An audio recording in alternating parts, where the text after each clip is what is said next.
तकमीली तलबीना, ताकत, सेहत और शिफा के लिए सुन्नत और तिब्बे नबवी का बेहतरीन नुस्खा। नाजरीन, क्या आप भी खुशहाल मालदारों की तरह कामयाब बिजनेस करके हजारों और लाखों रुपए कमाना चाहते हैं? अगर आपकी हाँ है तो आज ही से अपने इलाके में तकमीली तलबीना का आसान बिजनेस करना शुरू करें और चंद ही महीनों में कामयाब बिजनेसमैन बनने के तरीके बेहतरीन तजुर्बों के साथ सीखें। बिजनेसमैन बनने का ये मौका कहीं आपके भी हाथ से चला न जाए, इसलिए अभी हमसे राब्ता करें 9890963757। Takmeeli food products private limited, Malegaon, India. नाज़रीन गिरामी, अस्सलामु अलैकुम वरहमतुल्लाहि वबरकातुहू। सीधी बात के ताज़ा तरीन प्राइम टाइम में आप लोगों का इस्तकबाल है। नाज़रीन गिरामी, मैं अंसार अजीज़ नदवी इस वक्त आप लोगों के सामने कुछ अहम तरीन ख़बरें, कुछ वायरल वीडियोस और कुछ तनकीदी तज़्ज़िये लेकर के आप लोगों की खिदमत में हाजिर हूँ। नाज़रीन गिरामी, तमहीदी तफसीलात में जाने से पहले इदारे को मजबूत करने के सिलसिले में और लोगों को जोड़ने के सिलसिले में और दूसरों तक पेश करके सब्सक्रिप्शन को बढ़ाने के सिलसिले में जो दरख्वास्त होती है आप पर, उस पर ज़रूर तवज्जो करें।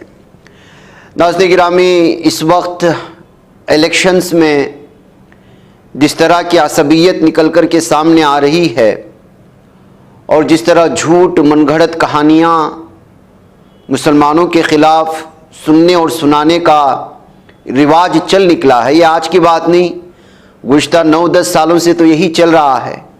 इलेक्शंस के मौके पर, इंतखाबात के मौके पर इसमें तेज़ी आ जाती है, बल्कि पीएम भी इसको जो है बोलना शुरू कर देते हैं।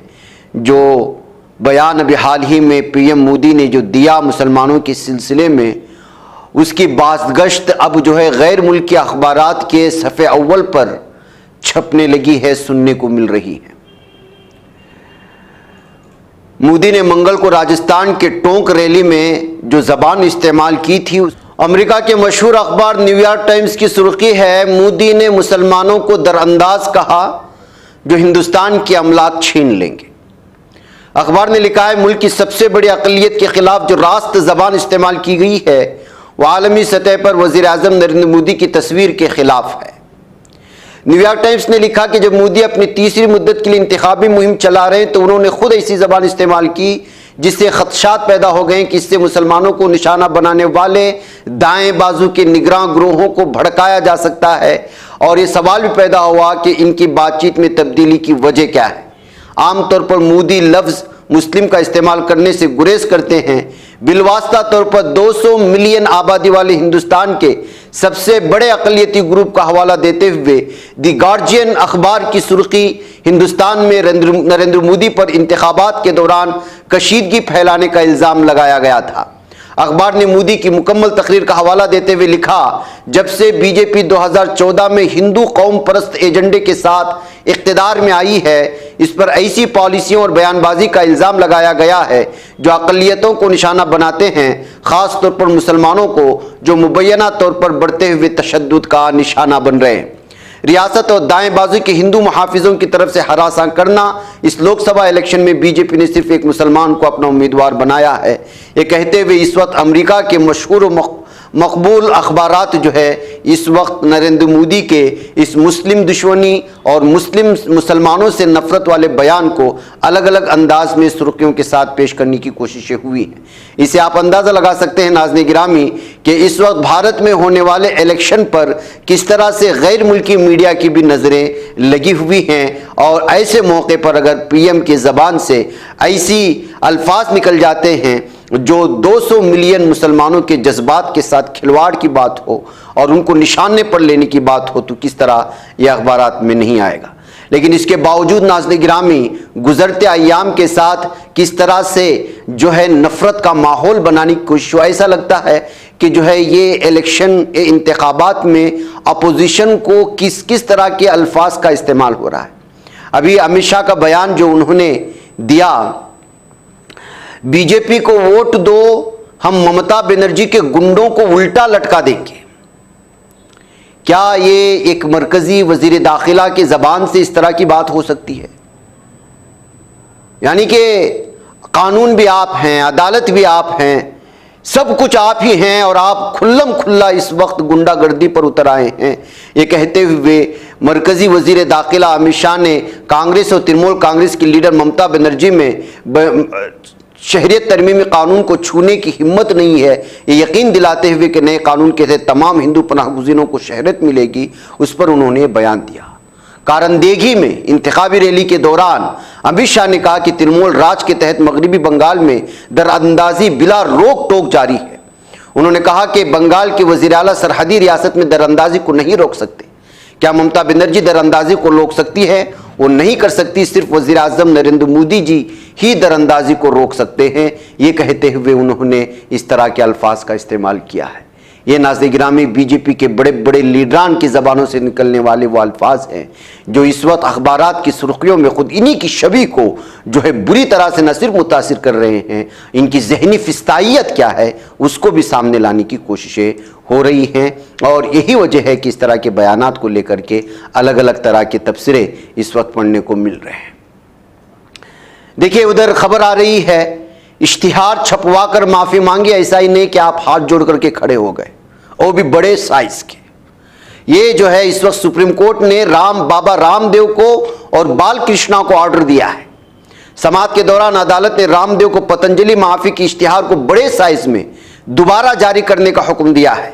अदालत की सरजनिश के दौरान रामदेव ने सुप्रीम कोर्ट से नया इश्तिहार छापने को कहा था, जिसे अदालत ने मंजूरी दी थी। तो नाज़रीन गिरामी, जाहिर सी बात है कि आप इश्तिहारात बड़े पैमाने पर दें, हर 5 मिनट पर जो है लोगों को बेवकूफ़ बनाने वाले इश्तिहारात चलाएं, और जब पर एतराज़ हो जाए तो कहीं किसी कोने में एक छोटा सा माफ़ी मांग ले या कोई छोटी सी बात पेश कर दे, क्या ये काबिल कबूल है? यही वजह है कि एक बार फिर सुप्रीम कोर्ट ने रामदेव को और जो है उनके साथी को जो है हुक्म दिया है कि जिस तरह से बड़े बड़े बिग साइज के इश्तिहारात छाप करके अपने पतंजलि प्रोडक्ट का इश्तिहार दिया था, आपको माफ़ी भी वैसी ही मांगनी होगी। नाज़रीन गिरामी, एक वीडियो वायरल हो रही थी उत्तर प्रदेश में। एक हैरत अंगेज़ वाक़या है जहाँ एक मालगाड़ी के पहियों में फंसे 5 साला बच्चे को 100 किलोमीटर गाड़ी चलने के बाद बचा लिया गया है। लखनऊ के चारबाग रेलवे स्टेशन पर रेस्क्यू एहलकारों ने मालगाड़ी के पहियों के दरमियान बैठे एक 5 साला बच्चे को बहिफाजत बचा लिया। उसकी ये वीडियो भी इस वक्त वायरल हो रही है। मीडिया रिपोर्ट के मुताबिक मज़कूरा बच्चा खेलते हुए लखनऊ के चारबाग रेलवे स्टेशन पर खड़ी मालगाड़ी के पहियों के दरमियान गिर गया था। इसी दौरान मालगाड़ी चल पड़ी और बच्चा पहियों से बाहर नहीं निकल सका। रेलवे स्टेशन से निकलने के बाद मालगाड़ी ने तकरीबन 100 किलोमीटर का फासला तय किया। हरदोई रेलवे स्टेशन में अहदेदारों ने बच्चों को पहियों के दरमियान पड़ा देखा और फिर बच्चे को वहां से बाहर निकाला। इसकी वीडियो सोशल मीडिया पर तेजी से वायरल हो रही है, लेकिन उसे किसी भी तरह की जो है इस वक्त तकलीफ या जख्मी नहीं हुए, बहरके फिर भी उसकी जो है इलाज मुआलजे की कोशिश कर रही है।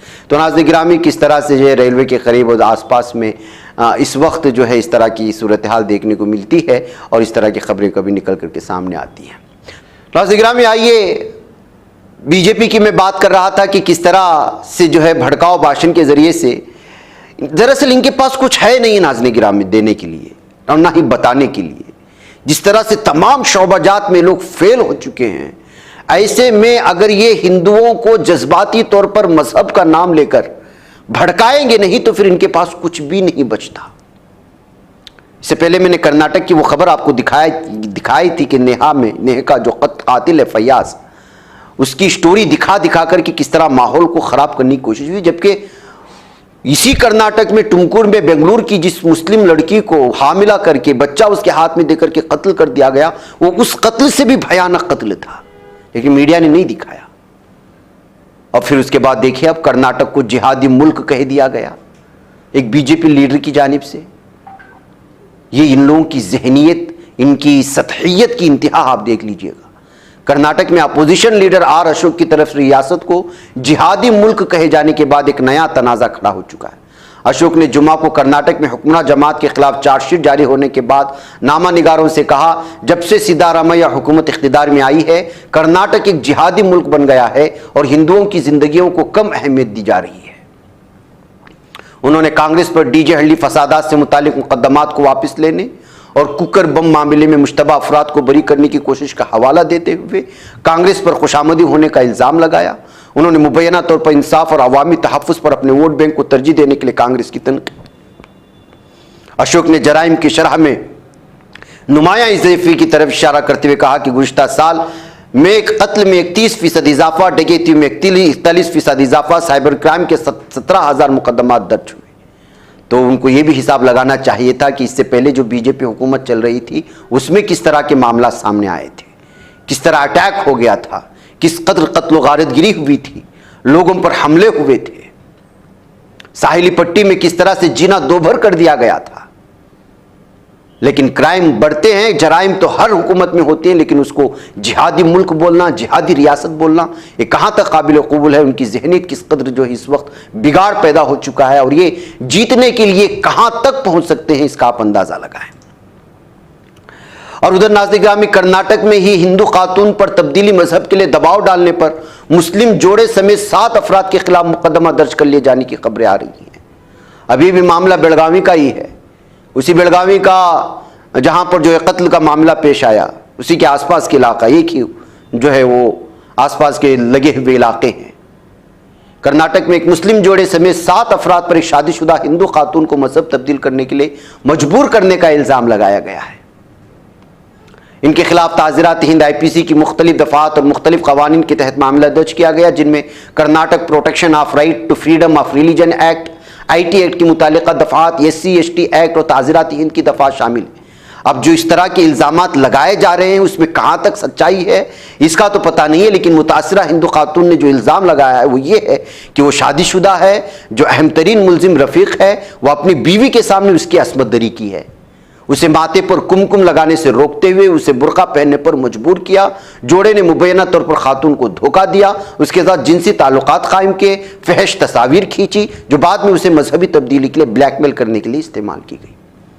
अब जाहिर सी बात है कि खातून की जानिब से एक मुस्लिम पूरी फैमिली पर इतना बड़ा इल्ज़ाम लगता है और वो भी मियाँ बीवी पर, तो यही वजह है कि इस तरह की खबरें दिखा दिखा करके इस वक्त माहौल को बनाने की कोशिश हो रही है और मुसलमानों को कर्नाटक में हिंदुओं को मुसलमानों के खिलाफ करते हुए जो है इस वक्त एक बहुत बड़ा साजिश रची जा रही है। ऐसे खबरों को सामने लाते हुए मीडिया में बहुत अलग अलग तरह के तबसरे शुरू हो चुके हैं। नाज़-ए-गिरामी, इससे आप अंदाज़ा लगा सकते हैं कि सूरत हाल कर्नाटक में इस वक्त किस कदर भयानक बनाने की कोशिशें हो रही हैं, लेकिन इसके बावजूद यहाँ की हुकूमत इसको पूरी तरह से जवाब भी दे रही है और इन तमाम चीज़ों को संभालने की कोशिश भी कर रही है। नाज़-ए-गिरामी, 100 साल बाद किसी खातून को अलीगढ़ मुस्लिम यूनिवर्सिटी का वाइस चांसलर का ओहदा मिला है। नईमा खातून को यह एजाज़ मिला। आपको मालूम होना चाहिए कि अलीगढ़ मुस्लिम यूनिवर्सिटी के लिए आज एक तारीखी मौका है जब प्रोफेसर नईमा खातून की यूनिवर्सिटी का वाइस चांसलर मुकर्रर किया गया। गुज़िश्ता 100 सालों में पहला मौका है जब किसी खातून को अलीगढ़ मुस्लिम यूनिवर्सिटी का वाइस चांसलर बनाया गया है। इससे कबल 1920 में बेगम सुल्तान जहां को AMU का वाइस चांसलर बनाया गया था। और इसके अलावा प्रोफेसर नईमा खातून AMU में विमेंस कॉलेज की मौजूदा प्रिंसिपल है और वो कारगुजार वाइस चांसलर मोहम्मद गुलरेज की शरीक हयात है। प्रोफेसर नईमा खातून को सदर जमहूरिया द्रौपदी मुर्मू से मंजूरी मिलने के बाद AMU का वाइस चांसलर मुकर्रर किया गया है। चूंकि अभी इंतखाबी ज़ाब्ते अखलाक नाफिज है, इसलिए प्रोफेसर नईमा खातून की तकर्री से कबल इलेक्शन कमीशन से मंजूरी भी तलब कर ली गई थी। नाज़-ए-गिरामी, एक और दर्दनाक वीडियो सामने आया उसी बच्चे की तरह, और इसमें जो है एक शेख अकमल सुफियान की मौत हो जाती है। ये खुली टैंक में गिरने की वजह से गच्ची बाउली कहा जाता है। नौजवान हॉस्टल के टैंक में गिरकर जाँ बहक हो गया, जिसकी वीडियो मंजर आम पर आई। इतलात के मुताबिक हैदराबाद के अंजैया नगर में 25 साला सॉफ्टवेयर प्रोफेशनल हॉस्टल के जेर ज़मीन टैंक में गिरकर जाँ बहक हुआ। नौजवान की शनाख्त शेख अकमल सुफियान के नाम से हुई, जिसके सर पर शदीद चोटें आई जो जानलेवा साबित हुई। पानी के टैंक का ढक्कन खुला हुआ था, सुफियान उसे देख नहीं सका और गेट खोलकर के सीधे सामने आ गया। जाहिर सी बात है कि फौरी तौर पर वहां पे मौजूद इसमें गिर गया, जबकि यहां पर आसपास में लोग मौजूद थे, उनको भी इस बात का एहसास नहीं हुआ कि कोई इसमें गिरा हुआ है। बाद में जाकर के इस बात का पता चला। नौजवान ने हॉस्टल का दरवाजा खोला, बेध्यानी में पानी के टैंक के अंदर जा गिरा। ये किस कदर जो है भयानक हो सकता है आप अंदाजा लगाएं। इस तरह के टैंक अक्सर बड़े शहरों में जो है वो घर के दालान में ही होती हैं और जगह बड़ी तंग होती है, पार्किंग भी वही होती है, पानी का टैंक भी वही, कहीं कभी कुआं भी होता है। इसी सूरत हाल में बहुत ही जो है ध्यान से इस तरह की चीज़ों पर नज़रें रखनी पड़ती है। नाज़-ए-गिरामी, गज़ा की सूरत हाल क्या है? 200 दिन मुकम्मल हो चुके हैं। नाज़-ए-गिरामी, मुकम्मल 200 दिन हुए हैं आज हमले को, और सूरत हाल दिन ब दिन इस कदर भयानक कि अब वहाँ मौत का तस्वुर ऐसे समझिए कि ज़िंदगी के तस्वुर के मुताबिक हो चुका है। मौत हुई, कोई बात, शहादत हुई, 100-100 मरे, 500 मरे, 50 मरे, 60 मरे, इतने बच्चे जख्मी होकर के हॉस्पिटल्स में आए। एक मामूल सी बात रोजाना की बात हो गई है। गजा में सरकारी मीडिया के दफ्तर ने बताया कि अभी अमले ने 4 दिन की तलाश के दौरान खान यूनुस के नासरिया मेडिकल हॉस्पिटल में कायम होने वाली इज्तिमाई कब्र से अब तक 283 शुहदा की लाशें निकाली हैं। तो आप अंदाजा लगाएं शुहदा की तादाद जो 30,000 35,000 बोली जा रही है। अब जो ये अब इसलिए कि अब जाने लगे हैं जहां जहां इन दरिंदों ने, सहयूनी गुंडों ने, इन जो है शैतानी जहन्नमी कुत्तों ने, इन जहन्नमी खिंजीरी कुत्तों ने जो इस वक्त नासरिया हॉस्पिटल में हो, शिफा हॉस्पिटल में हो, या जहां जहां घरों में कत्लेआम मचाया था, छोड़ करके चले गए थे। कत्ल जहां किया वहीं लाशें छोड़ करके चले गए, या फिर कहीं पर उनको एक ही साथ लाश दफना दिया और चले गए। जब उनकी तलाश शुरू हो चुकी है तो कितनी बड़ी बड़ी तादाद में लाशें निकलने लगी हैं शुहदा के, आप अंदाजा लगाएं। 283 गुज़श्ता रोज मजीद 73 फिलिस्तीनी शुहदा के जसद खाक की बरामद कर लिए गए। 73 लाशें जो बरामद की गई उसके मुताबिक बताया जा रहा है कि 42 की शनाख्त हो गई, जबकि बाकी की शनाख्त होनी बाकी। इसमें कुछ लाशें खवातीन की, बूढ़ों की, जख्मी अफराद की, कुछ को हथकड़ियां लगाई हुई हैं, कुछ के कपड़े उतारे गए हैं। किसी को इस कदर जुल्म सितम की इंतहा कर दी गई है कि जो एक इंसान उसको बर्दाश्त नहीं कर सकता। तो तसव्वुर करें कि इन लोगों को मारने से पहले जब नासरिया हॉस्पिटल का मुहासरा हुआ या शिफा हॉस्पिटल का मुहासरा हुआ या दीगर हॉस्पिटलों के मुहासरे हुए, वहां उस वक्त जख्मी मौजूद थे, उनके अहले खाना मौजूद थे, उनके साथ किस कदर जबर और जुल्म की इंतहा हुई होगी। जो मरे हुए उनके हाथों में हथकड़ियां, किसी को हाथ के पीछे बांधा गया, किसी को जो है किसी के जो इलाज मुआलजे के दरमियान में जो नौजवान जख्मी थे, किसी के पैर में पट्टी बंधी हुई है, किसी के वैसे लोगों पर भी जुल्म और तशद्दुद अपनाती है ये सहनी गुंडे। तो इनको इंसान कहना बल्कि इंसानों की जो है वो तौहीन है, इंसानियत की तौहीन है। मैं सारी तफसीलात और फोटोस आप लोगों के सामने नहीं रख रहा हूं क्योंकि जिसके अंदर रत्ती बराबर भी इंसानियत है वो इन चीज़ों को बर्दाश्त नहीं कर सकता कि इन्होंने जुल्म सितम की किस कदर इंतहा की हुई है इन सहनी गुंडों ने। अब जब यहाँ लाशें निकाली जा रही हैं, उनके हालात देखे जा रहे हैं, खवातीन के जिस्मों के हालात देखे जा रहे हैं, बीमारों के हालात देखे जा रहे हैं, उनकी जिस्म के एक एक हिस्से को देखा जा रहा है, तो महसूस होता है कि क्या इंतहा हुई है उनके साथ तशद्दुद की।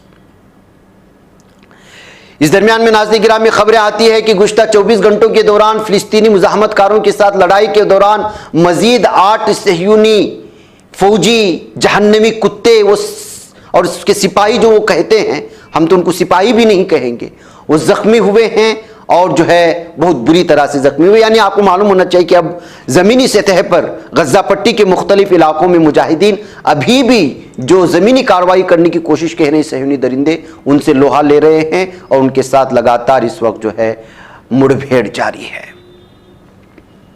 अभी ताज़ा जो हमला किया है, मैंने तो इससे पहले जो खबर सुनाई नासरिया हॉस्पिटल की, वो शुहदा की लाशें दरियाफ्त करने की। अभी जो कत्लेआम मचाया है गुज़श्ता 24 घंटों में कहें या 36 घंटों में, उसमें मजीद खवातीन का इंतकाल हुआ है, उसमें मजीद बच्चे शहीद हुए हैं और जुमला ताजा जो गुज़श्ता 36 घंटे का हिसाब लगा लें या 24 घंटों के अंदर 160 के करीब शहरी शहीद हुए हैं और जख्मी हुए हैं। 6 इज्तिमाई कत्लेआम मचाया है जालिम दहशतगर्द इसराइल ने। इसके साथ आप अमेरिका को भी जोड़ लें, इसलिए कि अमेरिका खुद जो है इस वक्त इसको हथियार फराहम कर रहा है रफा बॉर्डर पर, खान यूनुस पर और गजा की दीगर पट्टियों पर मुसलमानों का कत्लेआम मचाने के लिए। यह सूरत हाल है नाज़रीन गिरामी, मुझे इजाजत दें। अस्सलाम वालेकुम रहमतुल्लाहि व बरकातुहू। बच पाता है कोई सहाफ़ी की निगाहों से, मिलाता है ये लोगों को मोहब्बत की पनाहों से। करम और दर्द मंदी का है एक संसार सीधी बात, अज़ीमत जुर्अतो हिम्मत का है इज़हार सीधी बात, अजीमत जुर्अतो हिम्मत का है इज़हार सीधी बात। ये चैनल हक निगर बनकर कुचल देता है फितनों को।